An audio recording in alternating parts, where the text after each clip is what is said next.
अस्सलामुअलैकुम, नमस्ते, सत श्री अकाल। उम्मीद करता हूँ ठीक होंगे, खुश होंगे। मैं हूँ तारिक नियाज़ी, मेरे साथ मौजूद हैं। अस्सलाम वालेकुम, नमस्ते, सत श्री अकाल। मैं हूँ सवेरा खान। तो चलते हैं वीडियो की तरफ, फिर करेंगे बहुत सारी बातें। So let's go.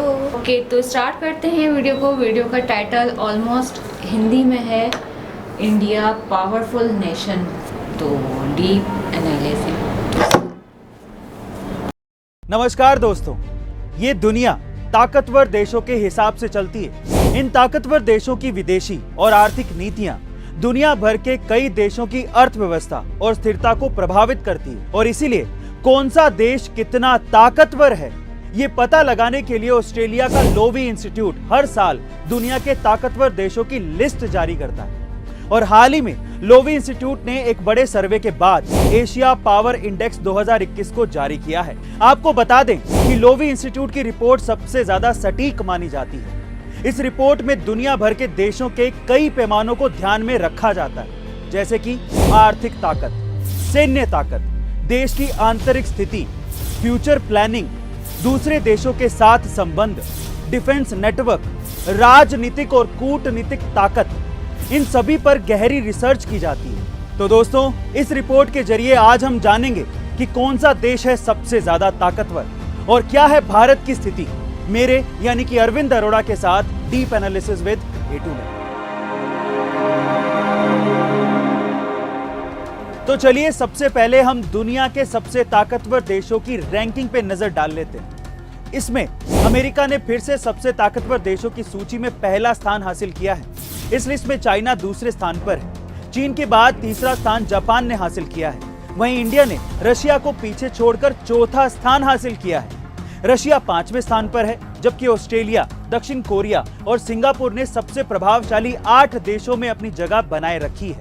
लेकिन इंडोनेशिया अब 9वें स्थान पर आ गया है, जबकि मलेशिया टॉप 10 से बाहर हो गया है और उसकी जगह थाईलैंड ने ले ली है। अब आप ये सोच रहे होंगे कि ये तो एशिया पावर इंडेक्स की लिस्ट है, इसमें अमेरिका और ऑस्ट्रेलिया क्या कर रहे हैं? ये दोनों तो एशिया में आते ही नहीं। तो ऐसा इसलिए है क्योंकि ये इंडेक्स एशिया देशों से अच्छे संबंध रखने वाले देशों को भी शामिल करती है। अब ये तो हुई रैंकिंग जिसमें इंडिया रशिया से आगे है, पर सवाल ये है कि ऐसा क्यों?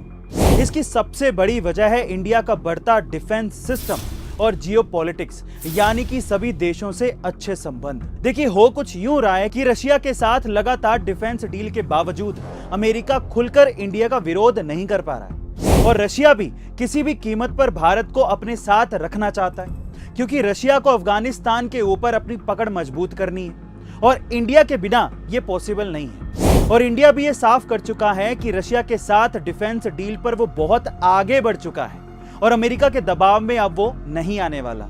इसीलिए इंडिया ने रशिया से कई सैन्य समझौते करके अपने डिफेंस सिस्टम को भी मजबूत किया है, जिसमें चाहे वो S-400 डिफेंस मिसाइल सिस्टम हो या फिर हाल ही में हुई 6 लाख AK-203 राइफल्स की डील। साथ ही लोवी इंस्टीट्यूट की रिपोर्ट में यह भी कहा गया है कि अगर इंडिया में कोरोना नहीं होता तो देश बहुत अच्छी रैंक पर पहुंच सकता था। वहीं दूसरी तरफ अगर हम इंडिया की तुलना चीन से करें तो इंडिया को चीन के 40% आर्थिक आउटपुट तक पहुंचने में अब करीबन 10 साल और लग जाएंगे। वहीं पिछले साल का अनुमान यह था कि इंडिया 2030 तक चीन के आर्थिक आउटपुट के 50% तक पहुंच जाएगा, पर कोरोना के चलते ये समय बढ़ गया। अब इंडिया के कमजोर पक्ष की बात करें तो इंडिया आंतरिक मामलों में काफी पीछे रह गया, जिसमें देश में होने वाले आंदोलन इसके लिए जिम्मेदार है, जैसे कि किसान आंदोलन, और इस वजह से भी इंडिया की रैंकिंग नीचे रह गई। अब बात करते हैं इस लिस्ट में आए नंबर 1 देश अमेरिका की। देखिए, अमेरिका ने कोरोना काल में दूसरे देशों को आर्थिक सहायता पहुंचाने के मामले में चीन और भारत जैसे देशों को पीछे छोड़ दिया। अमेरिका के साथ पूरे यूरोप की सैन्य शक्ति भी है, जिसमें ब्रिटेन और इजराइल जैसे देश शामिल हैं, और जापान के साथ भी अमेरिका के अच्छे संबंध हैं। हाल ही में अमेरिका ने कई देशों में अपनी सैन्य शक्ति को मिलिट्री बेस स्थापित करके बढ़ाया भी है, जिसमें एशिया के कई देश शामिल हैं। इन सब मापदंडों के हिसाब से इस संस्था ने अमेरिका को 82.2 अंक दिए हैं, जबकि 2020 में उसे 81.6 अंक ही मिले थे। वहीं दूसरी तरफ भले ही अमेरिका की इकोनॉमी चीन के मुकाबले कम बड़ी हो, पर वो ओवरऑल इकोनॉमी में अभी भी चीन से आगे है। अब अंत में चीन की बात करें तो चीन को 74.6 अंक ही मिले हैं और 2018 से पहले तक चीन को इतने कम अंक कभी भी नहीं मिले।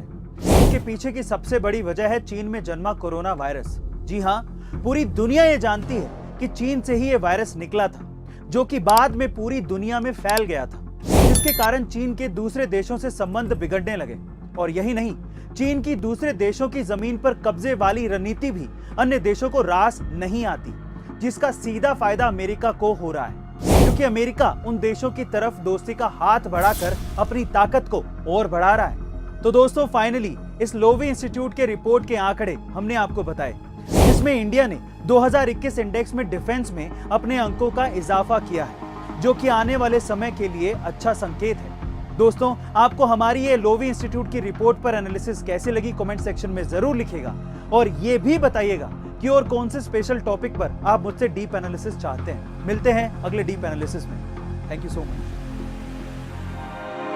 तो ये कंपैरिजन था मुख्तलिफ कंट्रीज़ का। अच्छा, बहुत सारी चीज़ों को देख के किया जाता है कि ना सिर्फ आर्मी, उसका दूसरे कंट्रीज़ के साथ रिलेशन और उस कंट्री की ग्रोथ क्या हो रही है, इंपोर्ट एक्सपोर्ट, बहुत सारी चीज़ें देख के किसी कंट्री को रैंकिंग। अच्छा, इंडिया आगे ही बढ़ रहा है, लेकिन मैं आपको मज़े की बात बताऊँ, ये 3 साल पुरानी वीडियो है। ऐसा लग रहा था बिल्कुल आज, यानी काफ़ी टाइम से इंडिया बेहतरीन परफॉर्मेंस दे रहा है। यानी आज 3 साल पुरानी है, ये 3 साल पुरानी है और उसमें इंडिया की ग्रोथ है। और पता नहीं अब वाली जो इस साल वाली रिपोर्ट आई होगी 2024 की, तो पता नहीं इंडिया की क्या रैंकिंग तो 24 तो और बेहतरी की तरफ हुआ होगा।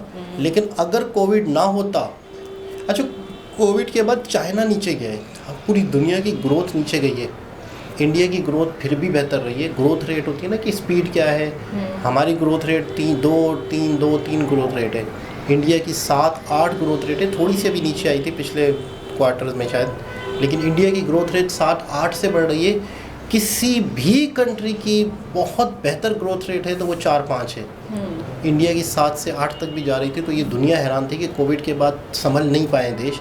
तो इंडिया वाहिद वो देश है जो काफ़ी हद तक अपने आप को उन्होंने सर्वाइव किया।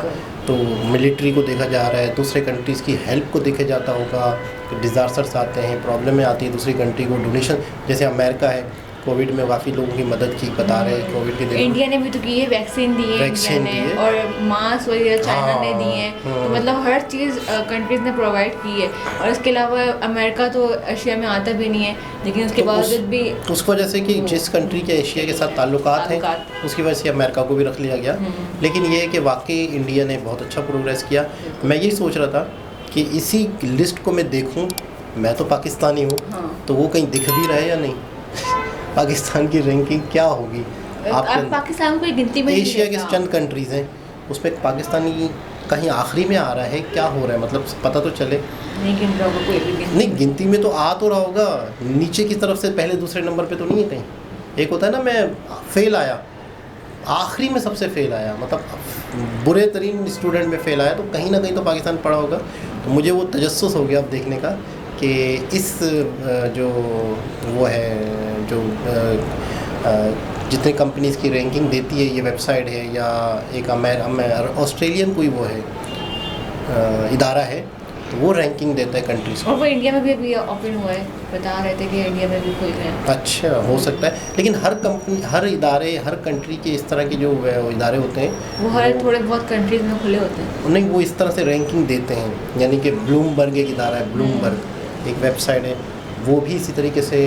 अच्छा, ये लोग कैसे करते हैं? ये लोग जैसे कंट्रीज़ के मिनिस्टर्स हैं, लोग हैं, ये वो भी करते हैं, सर्वे भी करते हैं, यानी कि गूगल वो भी करते हैं। यानी कि मिसाल के तौर पे हमारे पास कोई गूगल का वो आता है, मैप आता है या कुछ आता है, तो हमें रैंकिंग देनी होती है कि सेफेस्ट कंट्री कौन सा है या क्या है। तो इस तरह से मतलब उसको क्या कहेंगे, मैं अक्सर लफ्ज़ ज़हन में नहीं आ रहा, कि गूगल सर्वे होता है। अब आपके पास सर्वे की रिपोर्ट आई है, तो आप सर्वे आया तो आपने उसको क्लिक करना है, बेस्ट कंट्री क्लिक किया, best prime minister in the world click किया, तो फिर वो सारों को कलेक्ट करके रिपोर्ट बनती है कि पूरी दुनिया के लोगों ने बेस्ट प्राइम मिनिस्टर इसको कहा है, पूरी दुनिया के लोगों ने बेस्ट कंट्री इसको कहा है। तो फिर जिसको कहा है उस कंट्री को लोगों की वोटिंग से डिसाइड किया जाता है।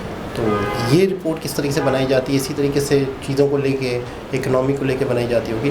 लेकिन इंडिया मिलिट्री या दूसरे कंट्री से ताल्लुकात में कोई शक नहीं कि कि बहुत आगे जा रहा बहुत ज़्यादा आगे, वो हमने अपनी आंखों से देखा है, तो हमें यकीन आ गया कि इंडिया नो डाउट हर किसी के साथ ताल्लुक बना रहा है अपने अच्छे, और अपनी कंट्री को डेवलप कर रहा है, बिल्कुल। और आगे जाके और भी बहुत कुछ करेगा। तो दोबारा किसी और के साथ आपसे मुलाकात होती है, जब तक के लिए ख्याल अल्लाह रखें, अल्लाह हाफिज़। हाफिज़।